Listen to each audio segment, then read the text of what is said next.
You're watching Seattle Seahawks Today, powered by Chat Sports. I am your fearless leader, Tyler Jones, here with you. Thanks for joining us. On today's program, I got 5 surprising cut candidates for Seattle after the 2025 NFL Draft. Now, I'll be honest here, folks. Seattle's got money to spend. They don't have to cut anybody.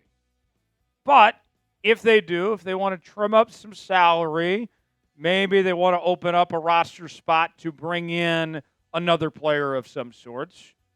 Here are some options of what they could potentially do. Now, let me say a disclaimer before we go any further in today's show and the comment section yells at me. Of these 5 names, I am not saying that they should cut these individuals. I'll give that verdict later. Just because we have them listed does not mean we are saying they should get cut or that they will get cut. But we are raising the possibility that it could happen. So don't yell at me. Just want to make that clear, and we'll go ahead with today's show. Before we do, the most likes we've gotten on a single video so far for the month of May is 416. We can do better than that. Come on, folks. It's not that hard. You hit the like button. Should be the very first thing you do when you watch the video is hit that like button. You get me, your fearless leader, on this show every day talking Seahawks football. What's not to like? Hit the like button. I want to get at least 800 likes on today's video. Make it happen. Give it a little tickle, and we'll get going here on Seahawks Today. Let's start with Noah Fant. Noah's Ark, it has not been moving properly. It's been very wavy going through the Mediterranean. I kind of feel bad for Noah and all the animals because it just hasn't gone the way that we had hoped in his tenure in Seattle at this point in time. And if we're going to be frank, with the level of talent that Noah has to offer, he has underperformed expectations.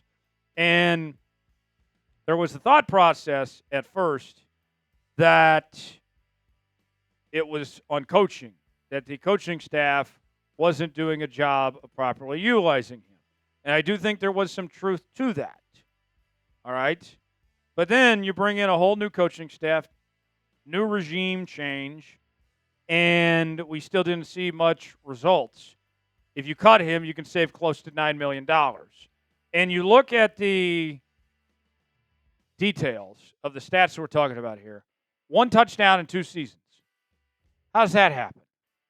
Only 500 yards, 48 catches, 10.4 yards of reception. I was really excited about this guy. But you know what? I have found a new lover in Elijah Arroyo. I have turned all my attention to Elijah Arroyo now.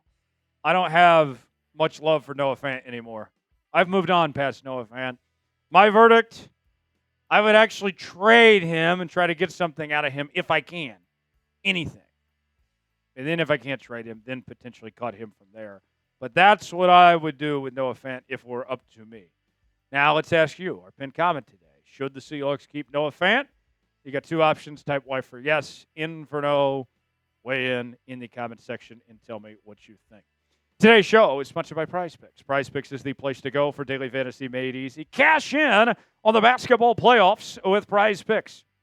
Don't miss your last chance to add your favorite players from the court to your Prize Picks lineup.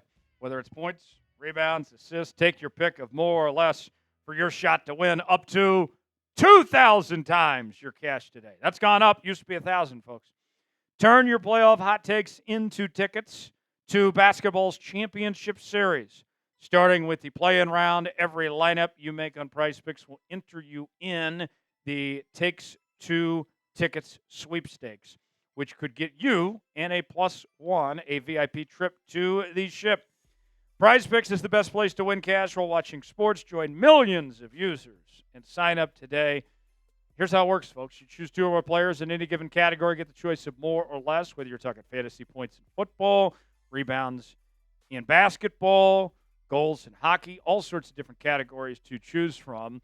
And I'm already looking ahead to the start of the football season on Prize Picks. I got our favorite ginger, Sam Darnold, to have more than 3,475.5 passing yards Also going with Patrick Mahomes to have more than 3,924.5 passing yards. If I put $20 down, both those hit, that turns into $60 on Prize Picks.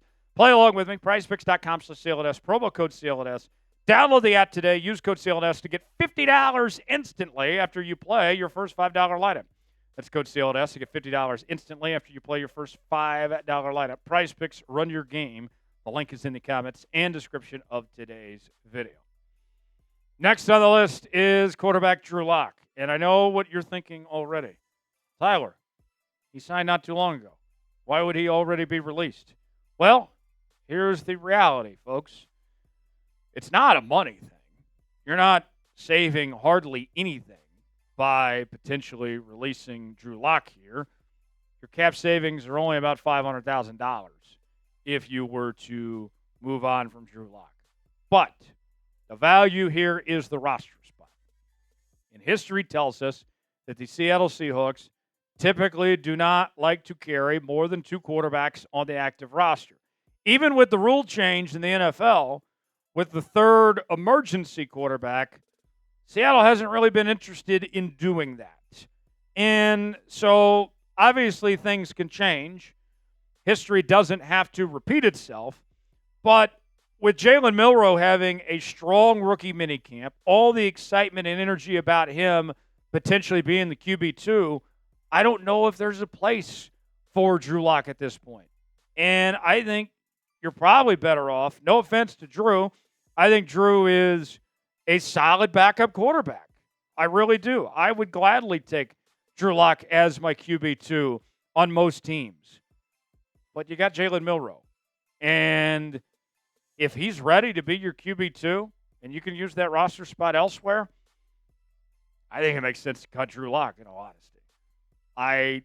Again, it's nothing personal. It's just business. I like Drew as my QB2, but if Jalen Milroe's ready to be that backup, there's no need to hold him back. You might as well just go ahead and cut ties with Drew Lock and give him another chance elsewhere to be somebody else's backup. I think that's just the reality of it. It's not personal. It's just business. Sorry, Drew. Tough.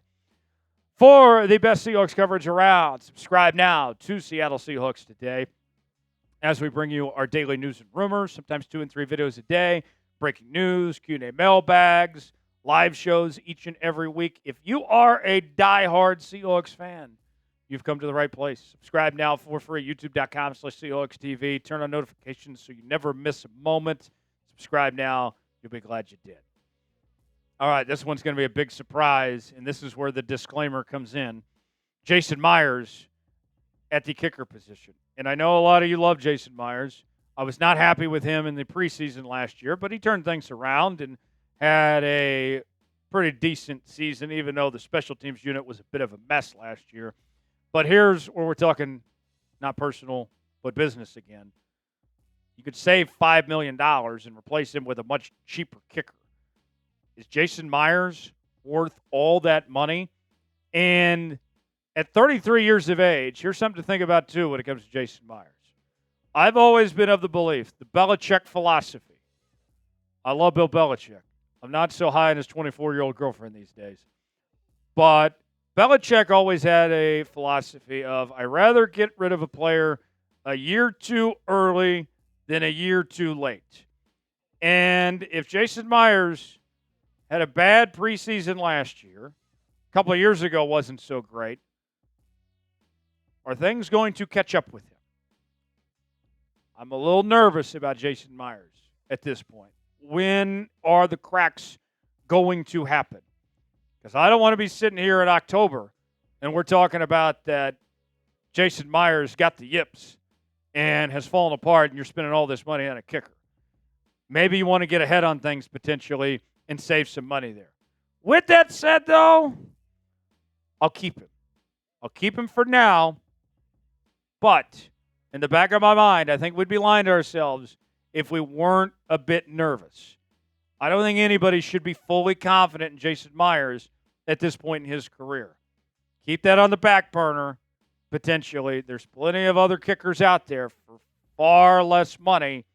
And when's that day going to come? When are the yips going to hit Jason Myers and not be the same kicker he used to be? So something to keep an eye on there. We'll see. Who is a player the Seahawks should cut? We've gone through a few names. We've got a couple more to get to. In the comments section, give us a name that comes to mind. Chime in and tell me who you think is somebody Seattle should move on from. While we're on the topic of special teams, let's talk about Michael Dixon. We call him Mike around here. Mike Dixon, the punter from the University of Texas. Here's another one for you. We're talking money here. $3 million for a punter. I can save a lot more money if I need more cash on a punter than spending that type of cash for a guy like Michael Dixon. And he's 29 years old. He's getting close to 30. It's a conversation I think we at least should be having. I would personally keep Michael Dixon, but don't be surprised. Don't be caught off guard if we see one of these special teamers potentially moved to save some cash if Seattle needs to do so, just because that is a lot of money to be spending on special teams. 3 plus 5, that's $8 million right there. That's a big chunk of change. But I would keep those guys for now, but we'll see. Who's a player the Seahawks should keep? We've gone through a few names here of potential cut candidates. I've given you my verdicts on how I feel. Who is somebody that comes to mind for you? Weigh in and let us know in the comments section. Last on our list of potential cut candidates, this one, it's not a money thing. It's a roster thing. Jake Bobo, former undrafted free agent. You guys all know the more Bobo movement. Everybody loves this guy. But production hasn't really been there the last 2 seasons. He's had a few moments. But, I mean, could that roster spot be used better than with Jake Bobo? You're not going to save much. $1.03 million. But I'll tell you this. I'll tell you this personally. When it comes to Jake Bobo here, I personally like Steven Sims Jr. more than I do Jake Bobo. And it might come down to a roster spot decision of Jake Bobo or Steven Sims Jr. And I'll go with Steven Sims, the guy I can use on special teams. Not the Jake Bobo that could barely crack a 5 flat in the 40. Give me the speed guy. Give me the guy I can use on special teams and be a receiver. If that's the decision you have to come down to, I'll take Sims every time over Jake Bobo. So with that, and I think it's going to be very competitive for a roster spot in this receiver room, with that choice I just laid out there, I'm cutting Jake Bobo. I like Jake too. Great story. The more Bobo movement had a good run. But all good things must come to an end. I'm keeping Steven Sims before I'm keeping Jake Bobo, and that might be the decision that Seattle has to make. So that's who I put out there. I'm cutting Jake Bobo if you give me the choice. So all in all, we didn't have a ton of money that we potentially was out there for us to save because Seattle already made the big cap cut savings with Draymond Jones and Tyler Lockett and these others here. But if Seattle did, for this sake, make all these moves, they could save over $18 million, which you could get a very good quality player for that $18 million you saved, and you just opened up 5 roster spots in the process as well. So something to keep in mind there, $18 million. I did not endorse cutting all those guys, but we did throw it out there, the possibility of what could happen. If you enjoyed today's show, like the video, we certainly would appreciate it. And we thank you guys for stopping by and hanging out with us here on Seahawks Today. And let's set that likes record.